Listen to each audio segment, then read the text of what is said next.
Hello guys and welcome back to my booktube channel, I Read a Little. If you are returning then welcome, and if you are here for the first time, welcome still. We got a lot to go through today, so I'm going to be talking about the... I've got a really clacky throat, so I apologise. I'm going to be talking about the books that I read in February, and it looks like I read 12, maybe 11 books, so we've got a lot to go through in a short space of time, so I'm just going to crack on with it. So the first book that I'm going to be talking about is The Girls by Emma Cline. I gave this book 3 out of 5 stars. It was a good book. I got this on a blind date with a book. I'll insert a picture up here. So I went to my local bookstore and picked up 2 books for Valentine's Day that were covered in brown paper, and they had criteria on the front for you to read, and it was a surprise as to what book you got. So I think this one said Cult, Summer and Thrilling. And luckily enough, this has been on my TBR for a while that I wanted to read, so I was really glad that this was one of the ones that I received. Yeah, 3 out of 5 stars for this one. I realised after reading other people's reviews of it that it's loosely based around the Manson family murders. I don't know much about that, so until I read what other people had said I didn't realise that's what it was based around. But it's told from the perspective of someone outside who ends up kind of transitioning into their lifestyle and hanging around with them, but still maintaining their own identity outside of that world. And it basically follows her and the friendship that she creates with some of the girls. It was a really good book. I enjoyed it. The only reason I didn't give it more was because I think that Emma Cline is such a good writer, and she probably could have created her own world rather than basing it on the ideas of someone else or on like true events. I think it would have been much more interesting. I know I didn't know that it was based around the Manson family murders, but I think that's probably what a lot of people found disappointing, is that she could have created her own cult and her own identity, and she chose to follow more real life events, and I think that the book would have been more interesting if she hadn't done that. The next book that I'm going to talk about, which I'm really interested in talking about, is Sleeping Giants by Sue... who wrote it? Oh wow. Sylvain Nouvel. Don't know if I'm saying that right. I gave this 4 out of 5 stars. The only reason that I didn't give it a higher rating was because there were certain aspects of it that I found boring, and I did find myself skim reading it a little bit. So this book is interesting. It takes a weird format, so it's a mixture of like interview entries and log entries and like personal reflections from the characters and experiment logs. So it's basically based around Dr. Rose Franklin, who fell down a crater when she was young and found a huge metallic hand, and she is later on in life recruited to do more research based around this hand and what it is. So she recruits lots of people from varying different professions, such as from the army, and they end up helping her on a project based around this hand. I don't want to reveal too much more because it will spoil it. Really enjoyed it. I didn't think I'd enjoy the format of like the interview style, but I actually did. The only thing I find is that when you're dealing with a book that centres on different characters for each chapter, if you don't particularly resonate with a character, you might find yourself skimming those parts and finding them a bit boring. But I did overall enjoy this book, and I do want to read the next ones. It's going to be part of a trilogy, and I think the second one's out already, so I will be picking that one up. The next book that I read in February was The Narrow Road to the Deep North by Richard Flanagan, and I believe I gave this 3 out of 5 stars on Goodreads, but it'd probably be more of a 3.5. I did enjoy this book. It basically follows the life of a surgeon called Dorigo Evans, who was a prisoner of war recruited to build the Death Railway in Burma. And it basically covers the mistreatment of the prisoners of war while they were in this camp. And it also ranges from different time periods, looking at Dorigo Evans' life while he's married and the various relationships that he has with women, and what his life was like leading up to his recruitment in the army or whatever it is that he was doing. I think this was based on the author's grandfather's story, like life or something like that, and it took him quite a long time to write. It did win the Man Booker Prize, so I feel a bit bad for giving it only 3 out of 5 stars, but then I don't really buy into those sorts of prize bullshit anyway. I enjoyed it apart from the fact that I didn't really like Dorigo Evans. I was interested in the stories of the prisoners of war and how they were mistreated.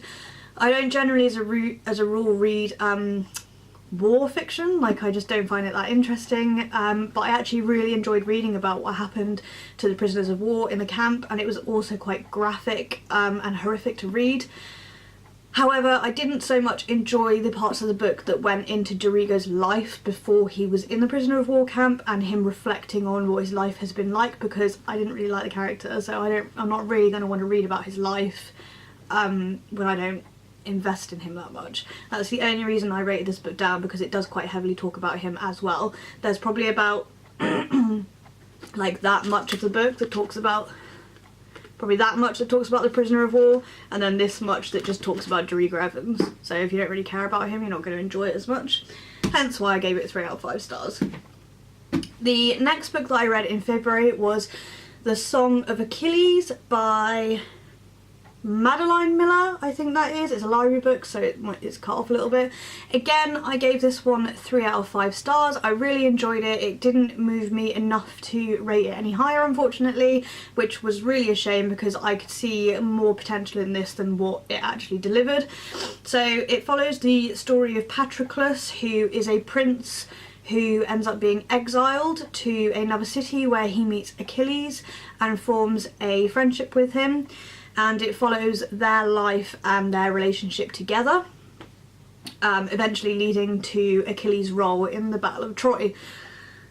Really enjoyed this book, really like divided, because I probably enjoyed that much of it and then that much I didn't enjoy, so it's kind of half and half. So the book at the beginning follows their upbringing, and they go to, I don't want to say too much about it, but they go to train somewhere, and it just, a lot of the book revolves around their friendship and their life together and their relationship, and it's all quite innocent and enjoyable, and I really liked reading that part of the book. What I didn't enjoy so much was when they were brought into the world of others and they started being influenced by other people, such as the War of Troy, or the War for Troy, or whatever it's called. I really didn't like that part of the book. And I almost like find myself wishing that Madeline Miller took a different route and didn't end it or write it the way that she did, which if you read it you will find out for yourself, hence why I rated it lower. The next book that I read in February was Thin Air by Michelle Paver. And it's a ghost story, which I've never read before, so I was really interested to read it. I think I gave it 3.5 out of 5 stars. We've read a lot of 3-star books this month. So this is basically about, and this is going to be embarrassing because I really don't know how to say this, it's set in the Himalayas on Kangchenjunga, the sacred mountain. So basically it follows the story of 5 people and various other helpers as they begin their expedition to climb Kangchenjunga. So it's not a spoiler for me to tell you that there was a trip to the mountains in 1905 that failed, resulting in the death of several people. One person who survived wrote a book about it, which then encourages the 2 brothers, I think they're called Stephen and Kit, to try and climb the mountain themselves, and it follows their journey up the mountain with the local village folk who are helping them carry all their shit up. I didn't find it scary. It's my first time reading like a ghost story book, or any book really that's supposed to scare you. I don't really read books that are meant to scare you, so I don't know how scared I get by reading something rather than visually watching it. And I didn't find this scary at all. I thought it was well written, however it's set in 1935, so some of the writing did annoy me. Like, I don't like books where like the character's like, oh, jolly good show, Stephen, and stuff like that, and it's just very like British, and I don't like it.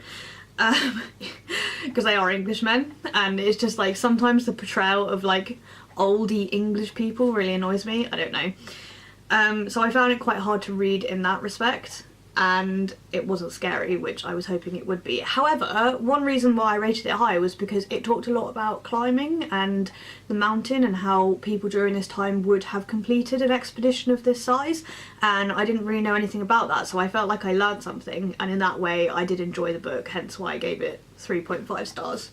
The next book that I read in February, which I have downstairs, so I'll put a picture up here because I can't be bothered to go and get it, was The Power by Naomi Alderman. I've wanted to read this book for ages and I managed to get a library copy, so I was really excited. And it basically talks about how suddenly something happens where women, firstly, mostly young girls, suddenly gain the power to hurt men and sometimes kill men, and it follows the change in the system that occurs due to this. The book actually follows particular people, so the chapters are dedicated to particular characters, and they vary from a politician to a journalist to a crook to a cult leader, and each chapter is dedicated to their different perspectives, which was really good. And it jumps forwards in time quite a lot as well, so it covers quite a time distance, and it looks at the political changes that occur as a result of this newfound power that women have. Really enjoyed it. I gave it 4 out of 5 stars. The only reason that I wouldn't rate it higher is because I personally find it hard to read sort of political based fiction, and again, like I said earlier, if chapters are based around like particular characters and I don't like some of those characters, I find it really hard to get through that chapter. And obviously I want to carry on reading the book, so I'm enjoying it, but then I've got to get through this chapter of this one character that I can't stand, and it's very centered on that character, and it made me kind of skim read it a little bit, and I didn't enjoy parts of the book because of that reason. The book actually really reminded me, and I've got a copy here, of the graphic novel Y: The Last Man, because it's the only really other gender wars kind of fiction that I read. So this is based around what happens as a result of every man and boy in the world dying, apart from this one dude here, and basically like women are the only people left on the planet, and how they survive, and the repercussions because of this, and what happens to this dude, and how like they're going to reproduce and shit like that. So as I was reading Power, I was kind of comparing it to this graphic novel, because this is probably one of my favourite graphic novels, and it kind of did live up to those standards. I did enjoy it in the same kind of way, which is why I ended up giving it 4 out of 5 stars. The next book that I read is More Than This by Patrick Ness, which I gave 4 out of 5 stars. So this the book starts with someone drowning, a young boy is drowning, and seemingly dies, but then he wakes up and he's alive. And it's a bit like, oh, okay, I thought he was dead, what's happened? He wakes up and like he's just in a world that's deserted. So I kind of like explained this to my partner, and I was kind of like, I'm reading this really weird book, and I was like, this boy's just drowned and died, but now he's woken up, but he's in like seemingly another world, and there's no one around, like he's just the only person there, and he's just walking around this like wasteland with no people, and it's just basically what happens to him, like is he dead, where's he gone, what's going on, blah blah blah. It's a YA, I think, and I really enjoyed it. I didn't find it moving per se, which is why I probably didn't give it 5 out of 5 stars, and it's quite thick, and there were parts of it where I was like skimming a little bit because I started to get a bit bored because they were like prattling on. But yeah, really, really good book. I enjoyed it in the end. I can't talk too much about it because I don't want to give you any spoilers. I wanted to read a Patrick Ness book, so I've done that now, and I'm really glad I did. I enjoyed it a lot. The next book that I read this month, which I don't have a physical copy of because I read it on Kindle, I'll put a picture up here, is Radio Silence by Alice Oseman. I was just looking on my computer to see the author's name. I gave it 4 out of 5 stars, really enjoyed it. I read this book actually on recommendation of seeing so many people on YouTube having read it, and I liked the sound of what it was about, so I decided to try it myself. I don't know how to explain the storyline without giving too much away, but it follows the life of a girl called Frances and her friends, particularly someone called Ireadalittle, and how she basically becomes obsessed with this like podcast slash YouTube account, and eventually the creator of the show asks her to collaborate on it, and it's just basically revolves around that, and it's also kind of about the friendships that she ends up forming. She's also an incredibly high achiever in the school system, and it's kind of about her going to uni and the process of her finishing school and turning, you know, moving on into a more adult life is what I got from it. I really enjoyed this book. I didn't give it 5 stars because it didn't really evoke anything in me more than nostalgia and being reflective, and it didn't do enough for me to give it a 5-star.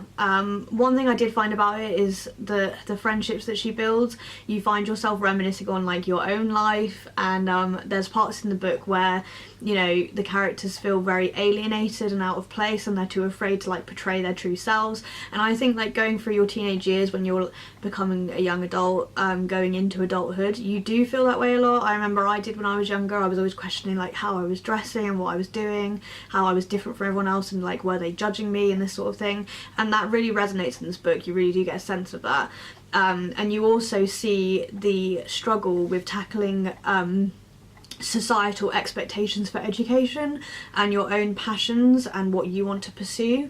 So she's quite a high achiever in school, and it talks a lot about the university process and going on to higher education, which is something that I don't think is talked enough or discussed enough, or enough light is shed upon with regards to should you go to uni, preparing you for when you've done your degree and what life is like after that and how you get a job, whether it's the right thing for you to do. For somebody who has been to uni once already and is now doing her 2nd degree because she picked the wrong course the first time around, this really resonated with me, and I thought actually, yeah, this is my life basically, like reading it like through someone else, through another character. This is what my life was like. So yeah, really enjoyed it for that reason, hence 4 out of 4 stars.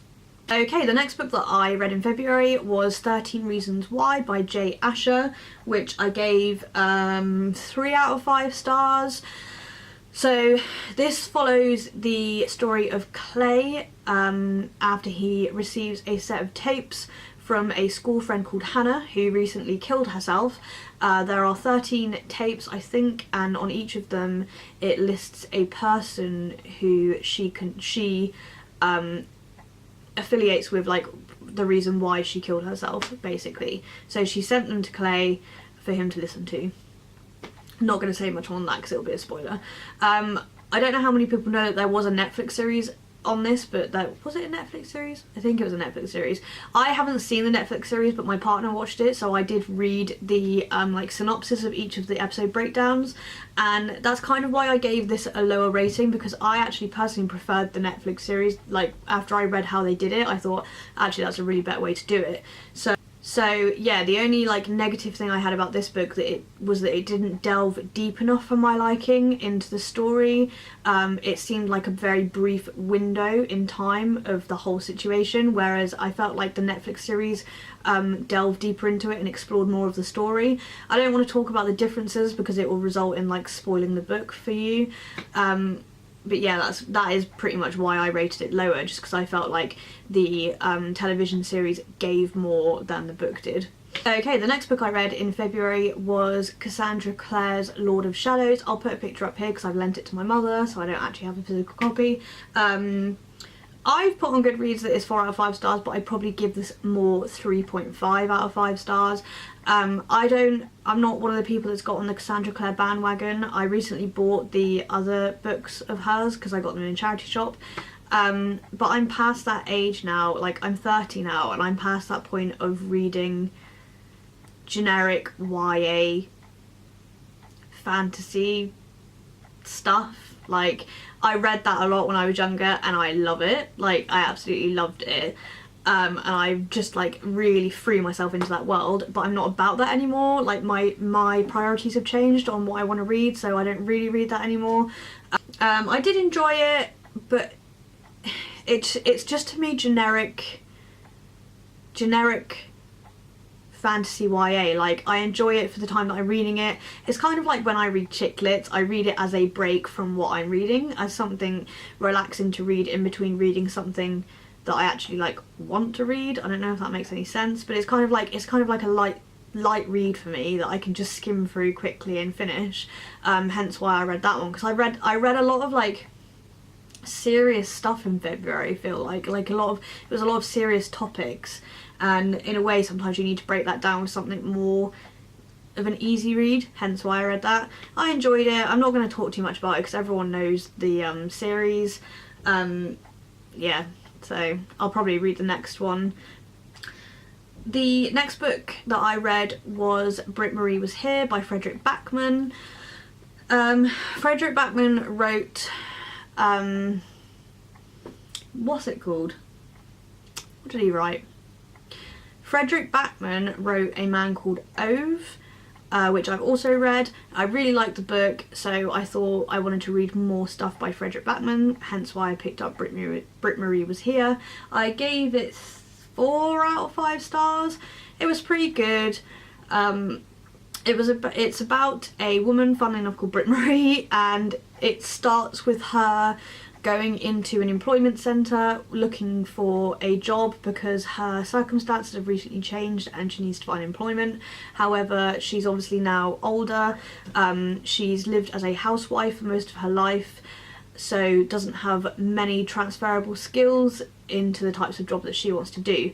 So she ends up having a discussion with the employment lady, who eventually finds a temporary job for her in this random town that's kind of falling apart and has a lot of rundown buildings and buildings that are closed.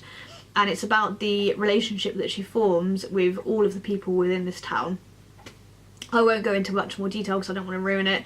Really enjoyed the book. I thought it was really good. The characters are really well written. You really feel an attachment to each of them. They're all told really, really well, and you love the town. Like, I kind of wanted to like live in this town. I was like, fucking hell, this place is great. Like, when you see some of the buildings they have and some of the stores and the characters, I don't want to say because it will ruin it, but like, you just love it and you're kind of like, I want to live here. The next book that I read in February was Love, Hate and Other Filters by Samira Ahmed. And I read this in February because I read The Hate You Give in January, and this one's also quite commonly talked about in association with that, so I wanted to read this one as well. It follows the story of Mia, who is an aspiring filmmaker. I think she's about to finish school and she wants to go off to New York to become a filmmaker. I think she's Muslim, and her parents are incredibly protective of her and they don't necessarily agree with the choices that she wants to make and the life that she wants to lead. And it follows basically just her coming of age and growing up, and what happens to her in the end in relation to her parents and the way that she's living. There is also a point in the book in which there is a suicide bomber, I think, in New York, and how this impacts on her future plans. I really enjoyed this book. I gave it 5 out of 5 stars. Similarly to The Hate You Give, I think I gave The Hate You Give 5 out of 5 stars. Just in a way of like, not even from like, firstly from the perspective of a Muslim girl in school and the kind of judgments that she has to deal with, and looking at things from the perspective of someone of a different ethnicity to what I am, and the kind of way that you grow up and how what people associate with you. I can't, like, I'm trying to talk about it without giving away any spoilers.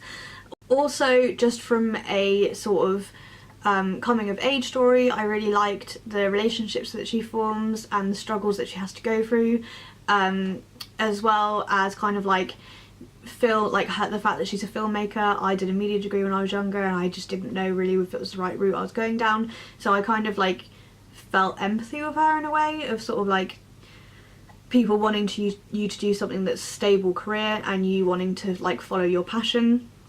So yeah, there were many parts of this book that really resonated with me, hence why I gave it 5 out of 5 stars. It's probably the best book I read in this month's reading, actually, I would say. So yeah, that rounds up what I read in February, guys. I hope you enjoyed the video. Be sure to leave a comment letting me know what star rating you gave these books, if you have read them, and what you thought of them, because I'd really like to hear about that and compare with you guys on what you thought of them. And I will catch you guys in my March roundup. I may be doing, I don't know whether I will or not, but I may be doing like mid-month vlogs to let you guys know like how I'm getting on with my reading. It depends how busy I am and whether I can like fit that in, so keep an eye out for that if I do decide to put that up. Otherwise, I will see you in my next video.